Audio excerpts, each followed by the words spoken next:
ਵੇਖਣ ਵਾਲੇ ਸਾਰੇ ਦੋਸਤਾਂ ਨੂੰ ਅਹਿਮਦ ਰਜ਼ਾ ਦਾ ਸਲਾਮ, ਨਮਸਤੇ, ਸਤਿ ਸ੍ਰੀ ਅਕਾਲ। ਦੋਸਤੋ, ਜਿਸ ਤਰ੍ਹਾਂ ਪਿਛਲੀ ਵੀਡੀਓ ਦੇ ਵਿੱਚ ਤੁਹਾਨੂੰ ਦੱਸਿਆ ਸੀ ਕਿ ਅਸੀਂ ਖਾਸ ਮਕਸਦ ਲਈ ਨਿਕਲ ਰਹੇ ਹਾਂ। ਅੱਜ ਸਵੇਰੇ ਸਵੇਰੇ ਉੱਠ ਕੇ ਤਿਆਰ ਹੋ ਕੇ ਇਸ ਟਾਈਮ ਅਸੀਂ ਹਾਂ ਲਾਹੌਰ ਮੋਟਰਵੇ ਤੋਂ ਹੁਣੇ ਹੀ ਅਸੀਂ ਨਿਕਲ ਰਹੇ ਹਾਂ ਬਾਬੂ ਸਾਬੂ ਤੋਂ, ਔਰ ਸਾਡੇ ਅੱਗੇ ਆਏਗਾ Ravi toll plaza. Ravi toll plaza ਤੋਂ ਅੱਗੇ ਅਸੀਂ ਨਿਕਲ ਰਹੇ ਹਾਂ ਜੜਾਂਵਾਲਾ। ਔਰ ਜੜਾਂਵਾਲਾ ਤਹਿਸੀਲ ਹੈ ਡਿਸਟ੍ਰਿਕਟ ਲਾਇਲਪੁਰ ਦੀ, ਜਿਹੜਾ ਅੱਜ ਫੈਸਲਾਬਾਦ ਹੈ। ਔਰ ਇਹਦੇ ਵਿੱਚ ਇੱਕ ਮਸ਼ਹੂਰ ਪਿੰਡ ਹੈ ਦਾਨ ਆਬਾਦ। ਦਾਨ ਆਬਾਦ ਦਾ ਬਾਅਦ ਦੇ ਵਿੱਚ ਕਿੱਸਿਆਂ ਦੇ ਵਿੱਚ ਉਸ ਨੂੰ ਵਰਤਿਆ ਜਾਂਦਾ ਹੈ ਦਾਨਾ ਆਬਾਦ। ਗਾਇਕੀ ਦੇ ਵਿੱਚ ਜਿਤਨਾ ਆਲਮ ਲੋਹਾਰ ਨੇ ਗਾਇਆ ਹੈ ਉਹ ਦਾਨਾ ਆਬਾਦ ਗਾਇਆ। ਔਰ ਇੱਥੋਂ ਦਾ ਇੱਕ ਮਸ਼ਹੂਰ ਕਿਰਦਾਰ ਉਹ ਹੈ ਮਿਰਜ਼ਾ ਜੱਟ। ਮਿਰਜ਼ਾ ਜੱਟ ਔਰ ਮਿਰਜ਼ਾ ਸਾਹਿਬਾ ਦੀ ਜਿਹੜੀ ਸਟੋਰੀ ਹੈ, ਔਰ ਸਾਹਿਬਾ ਜਿਹੜੀ ਖੇਵਾ ਖਾਂ ਪਿੰਡ ਹੈ, ਅੱਜ ਕੱਲ੍ਹ ਚਨਿਓਟ ਹੈ, ਪੁਰਾਣਾ ਉਹ ਜੰਗ ਡਿਸਟ੍ਰਿਕਟ ਸੀ ਚਨਿਓਟ ਰੋਡ 'ਤੇ, ਉੱਥੇ ਉਹ ਪਿੰਡ ਸੀ। ਸੋ ਉਹਨਾਂ ਦਾ ਜਿਹੜੀ ਕਹਾਣੀ ਦਾ ਅੰਤ ਹੁੰਦਾ ਹੈ, ਜਿਹੜਾ ਐਂਡ ਹੁੰਦਾ ਹੈ, ਜਿੱਥੇ ਉਹਨਾਂ ਨੂੰ ਕਤਲ ਕੀਤਾ ਜਾਂਦਾ ਹੈ, ਮਾਰਿਆ ਜਾਂਦਾ ਹੈ, ਉਹ ਦਾਨਾਬਾਦ ਦੇ ਨੇੜੇ ਹੈ, 3-4 ਕਿਲੋਮੀਟਰ 'ਤੇ।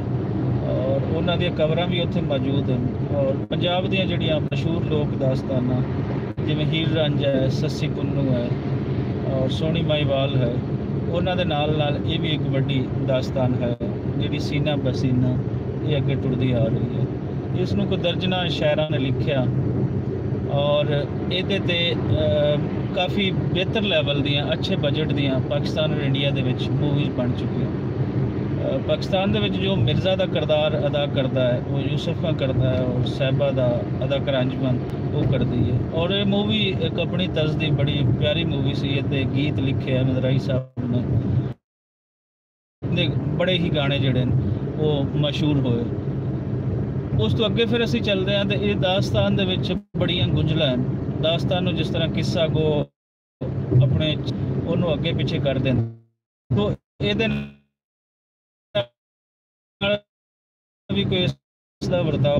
ਔਰ ਅਸੀਂ ਇਹ ਸੋਚਿਆ ਹੈ ਕਿ ਜਿਸ ਤਰ੍ਹਾਂ ਹੀਰ ਰਾਂਝੇ ਅਸੀਂ ਉਸ ਨੂੰ ਲੱਭਿਆ ਇਹਸਾਨ ਬਾਜਵਾ ਸਾਹਿਬ ਦੇ ਨਾਲ ਮਿਲ ਕੇ, ਕਿ ਉਹਦੀ ਰਿਐਲਿਟੀ ਕੀ ਹੈ, ਹਕੀਕਤ ਉਸ ਤਾਰੀਖ 'ਤੇ ਪੂਰੇ ਉਤਰਦੇ ਹਨ ਜਿਹਨੂੰ ਅਸੀਂ ਕ੍ਰਾਸ ਮੈਚ ਕਰਨਾ ਕਿ ਉਸ ਨੂੰ ਕਰੀਏ। ਸੋ ਮਿਰਜ਼ਾ ਸਾਹਿਬਾ ਦਾ ਵੀ ਅੱਜ ਸਾਡਾ ਇਹ ਜਾਣਾ ਹੈ। ਅਸੀਂ ਅੱਜ ਉੱਥੇ ਜਾ ਰਹੇ ਹਾਂ। ਜੋ ਸਾਡਾ ਨੌਲੇਜ ਹੈ, ਜੋ ਸਾਡੀ ਰਿਸਰਚ ਹੈ, ਉਹ ਤੁਹਾਡੇ ਨਾਲ ਅਸੀਂ ਸਾਂਝੀ ਕਰਾਂਗੇ। ਔਰ ਮੇਰੇ ਨਾਲ ਇਹਨਾਂ ਇਸ ਤਰ੍ਹਾਂ ਦੇ ਸਫ਼ਰ ਦੇ ਵਿੱਚ ਹਮਰਾਹੀ ਹੁੰਦੇ ਨੇ।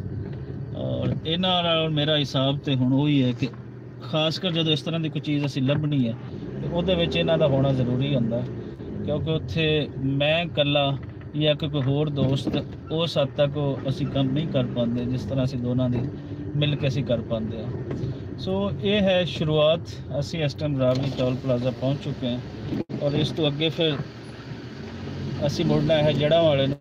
ਜੜਾਂਵਾਲੇ ਤੋਂ ਅੱਗੇ ਸਾਡੀ ਕੋਈ ਕੋਸ਼ਿਸ਼ ਇਹ ਹੈ, ਜਿਸ ਤਰ੍ਹਾਂ ਦੱਸਿਆ ਜਾ ਰਹੀ ਹੈ, ਮੈਂ ਵੀ ਫਸਟ ਟਾਈਮ ਜਾ ਰਿਹਾ, ਕਿ ਉਸ ਤੋਂ ਸਾਨੂੰ ਕੋਈ ਲੱਗ ਜਾਣਾ ਕੋਈ 1.5 ਘੰਟੇ ਦੇ ਕਰੀਬ ਸਫ਼ਰ। ਉੱਥੇ ਪਹੁੰਚਦਾ 1.5 ਤੋਂ 2 ਘੰਟੇ ਦੇ ਕਰੀਬ ਲੱਗ ਜਾਣਾ। ਸੋ ਮੀਆਂ ਸਾਹਿਬ, ਤੁਸੀਂ ਕੁਝ ਦੋਸਤਾਂ ਨੂੰ, ਵੇਖਣ ਵਾਲਿਆਂ ਨੂੰ ਕੁਝ ਕਹਿਣਾ ਚਾਹੋ ਅੱਜ ਦੇ ਦਿਨ ਦੇ ਹਵਾਲੇ ਦੇ ਨਾਲ, ਇਸ ਵਾਰਗੀ ਦੇ ਹਵਾਲੇ ਦੇ ਨਾਲ, ਜਿਹੜੀ ਬੇਚੈਨੀ ਹੈ ਆਪਣੀਆਂ ਰੂਹਾਂ ਦੇ ਵਿੱਚ, ਕੀ ਕਹੋਗੇ? ਕੋਈ ਸ਼ਾਰਟ ਜਿਹਾ ਕੋਈ 1.5 ਮਿੰਟ। ਅੱਜ ਦਾ ਦਿਨ ਤਾਰੀਖੀ ਦਿਨ ਸ਼ਾਇਦ ਲੋਕਾਂ ਲਈ ਤਾਂ ਨਾ ਹੋਵੇ ਉਸ ਸੈਂਸ, ਪਰ ਸਾਡੇ ਲਈ ਤਾਂ ਤਾਰੀਖੀ ਦਿਨ, ਕਿਉਂਕਿ ਅਸੀਂ ਜਾ ਰਹੇ ਹਾਂ ਮਿਰਜ਼ਾ ਸਾਹਿਬਾਂ ਦੇ। ਔਰ ਮਿਰਜ਼ਾ ਸਾਹਿਬਾ ਪੰਜਾਬ ਦਾ ਮਸ਼ਹੂਰ ਫੋਕ ਕਰੈਕਟਰ ਆ, ਜਿਹੜਾ ਜਿੱਥੇ ਨਾ ਗਾਇਆ ਜਾਵੇ ਤੇ ਪੰਜਾਬੀ ਦੀਆਂ ਮਹਿਫਲਾਂ ਜਿਹੜੀਆਂ ਵਾ, ਪੰਜਾਬ ਦੀਆਂ ਰਾਤਾਂ ਜਿਹੜੀਆਂ ਪੂਰੀਆਂ ਨਹੀਂ ਹੁੰਦੀਆਂ। ਹੀਰ ਰਾਂਝਾ, ਮਿਰਜ਼ਾ ਸਾਹਿਬਾ ਦੇ ਸੋਹਣੀ ਮਹੀਵਾਲ, ਸੱਸੀ ਪੁੰਨੂ, ਇਹੀ 4 ਵੱਡੇ ਕਰੈਕਟਰ ਸੀ ਤੇ ਗਾਏ ਵੀ ਇਹੀ ਜਾਂਦੇ। ਔਰ ਮਿਰਜ਼ਾ ਤੇ ਬਹੁਤ ਜ਼ਿਆਦਾ ਗਾਇਆ ਜਾਂਦਾ, ਖਸੂਸਨ ਮਰਦਾਨਗੀ ਦੇ ਹਵਾਲੇ ਨਾਲ, ਕਿਉਂਕਿ ਰਾਂਝੇ ਵੱਲ ਜੇ ਚਲੇ ਜਾਈਏ ਅਸੀਂ ਤਾਂ ਰਾਂਝਾ ਦਾ ਜਿਹੜਾ ਕਰੈਕਟਰ ਸਾਨੂੰ ਲੱਭਦਾ ਉਹ ਲੱਭਦਾ ਫਕੀਰੀ ਤਰਸ ਦਾ। ਮਹੀਵਾਲ ਜਿਹੜਾ ਵਾ ਉਹ ਵੀ ਕੋਈ ਐਡਾ ਜੀਦਾਰ ਕਿਸਮ ਦਾ ਕਰੈਕਟਰ ਨਹੀਂ ਲੱਭਦਾ, ਕਿਉਂਕਿ ਉੱਥੇ ਵੀ ਸੋਹਣੀ ਨੂੰ ਆਪ ਆਉਣਾ ਪੈਂਦਾ ਹੁੰਦਾ ਸੀ ਘੜੇ 'ਤੇ। ਪਰ ਇੱਥੇ ਜਿਹੜਾ ਮਿਰਜ਼ਾ ਵਾ, ਮਿਰਜ਼ਾ ਬੜਾ ਜ਼ਬਰਦਸਤ ਕਿਸਮ ਦਾ ਕਰੈਕਟਰ ਆ, ਸਾਡਾ ਤਾਰੀਖ ਦਾ ਵੀ, ਪੰਜਾਬ ਦੀ ਹਿਸਟਰੀ ਦਾ ਵੀ, ਔਰ ਜਵਾਨੀ ਦੇ ਹਵਾਲੇ ਨਾਲ, ਮਰਦਾਨਗੀ ਦੇ ਹਵਾਲੇ ਨਾਲ, ਬਹਾਦਰੀ ਦੇ ਹਵਾਲੇ ਨਾਲ, ਲੜਾਕੂ ਹੋਣ ਦੇ ਹਵਾਲੇ ਨਾਲ ਬੜਾ ਇੱਕ ਵੱਡਾ ਕਰੈਕਟਰ ਅਤੇ ਉੱਥੇ ਜਾਣਾ ਪੈ ਰਿਹਾ। ਅਤੇ ਦੂਜੀ ਗੱਲ ਜਿਹੜੀ ਇਹ ਵੀ ਇਹਦੇ ਨਾਲ ਜਿਹੜਾ ਸਾਹਿਬਾਂ ਨੇ ਕੰਮ ਕੀਤਾ ਤੀਰ ਤੋੜ ਕੇ ਮਿਰਜ਼ੇ ਦੇ, ਉਹ ਵੀ ਇੱਕ ਜਿਹੜਾ ਇਹਨੂੰ ਇੱਕ ਬਿਲਕੁਲ ਯੂਨੀਕ ਜਿਹਾ ਰੰਗ ਦੇ ਦਿੰਦੀ ਆ। ਉਹੀ ਰੰਗ ਦੇਖਣ ਜਾ ਰਹੇ ਹਾਂ ਅਤੇ ਬੜਾ ਚਾਅ ਵੀ ਹੈ ਅਤੇ ਦਿਲ ਤਾਂ ਇਹੀ ਕਰਦਾ ਕਿ ਉੱਡੀਏ ਅਤੇ ਉੱਥੇ ਪਹੁੰਚ ਜਾਈਏ, ਅਤੇ ਉੱਥੇ ਜਾ ਕੇ ਅਤੇ ਫਿਰ ਮਿਰਜ਼ਾ ਸਾਹਿਬਾਂ ਦੀ ਕਬਰ ਵੀ ਦੇਖੀਏ ਅਤੇ ਉਹ ਥਾਂ ਵੀ ਦੇਖੀਏ। ਤੇ ਉਹ ਘੜੀਆਂ ਜਿਹੜੀਆਂ ਵਾ ਜਿੱਦਾਂ ਉਸ ਟਾਈਮ ਮਿਰਜ਼ਾ ਲੈ ਕੇ ਆਇਆ ਸਾਹਿਬਾਂ ਨੂੰ, ਜੇ ਉਹਦੇ ਘਰੋਂ ਜਾ ਕੇ ਲੈ ਕੇ ਆਉਣਾ ਕੋਈ ਛੋਟੀ ਗੱਲ ਨਹੀਂ ਸੀ ਹੈ। ਬਾਕੀ ਜਵਾਨ ਵੀ ਸੀਗਾ ਉੱਥੇ, ਦੇਖਦੇ ਹਾਂ ਜੀ ਜਾ ਕੇ ਤੇ ਸਾਰਿਆਂ ਨੂੰ ਦਿਖਾਉਂਦੇ ਵੀ ਆ ਨਾਲ। ਸ਼ੁਕਰੀਆ ਮੀਆਂ ਸਾਹਿਬ। ਲਓ ਜੀ, ਇਹ ਦੋਸਤੋ ਇਹ ਮੋਟਰਵੇ ਹੈ ਨਿਕਲ ਰਹੀ ਹੈ ਜਿਹੜਾ ਅੱਗੇ ਇਸਲਾਮਾਬਾਦ ਤੇ ਫੈਸਲਾਬਾਦ ਨੂੰ। ਇਹ 30 ਮਾਰਚ ਨੂੰ ਖੋਲ੍ਹ ਦਿੱਤਾ ਜਾਣਾ ਹੈ, ਫਿਰ ਹੋਰ ਆਸਾਨੀ ਵੀ ਹੋ ਜਾਣੀ ਹੈ। ਫਿਰ ਸਾਨੂੰ ਥਾਵਾਂ ਲੱਭਣ ਦੇ ਵਿੱਚ, ਉੱਥੇ ਪਹੁੰਚਣ ਦੇ ਵਿੱਚ ਅੱਜ ਕੱਲ੍ਹ ਤਾਂ ਸਾਨੂੰ ਬੜਾ ਟਾਈਮ ਲੱਗ ਰਹੀ ਹੈ। ਔਰ ਸਾਡੀ ਕੋਸ਼ਿਸ਼ ਇਹ ਹੀ ਹੈ ਕਿ ਪੰਜਾਬ ਦੇ ਨਾਲ ਜੁੜੀ ਹੋਈ ਜਿਹੜੀ ਹਿਸਟਰੀ ਹੈ, ਉਹ ਫੋਕ ਦੀ ਹੈ, ਉਹ ਪੋਲੀਟੀਕਲੀ ਹੈ, ਉਹ ਮਜ਼ਾਮਤ ਦੀ ਹੈ, ਉਹ ਤੁਹਾਡੇ ਨਾਲ ਅਸੀਂ ਸਾਂਝੀ ਕਰਦੇ ਰਹੀਏ, ਕਿਉਂਕਿ ਕੰਮ ਹੋਇਆ ਨਹੀਂ।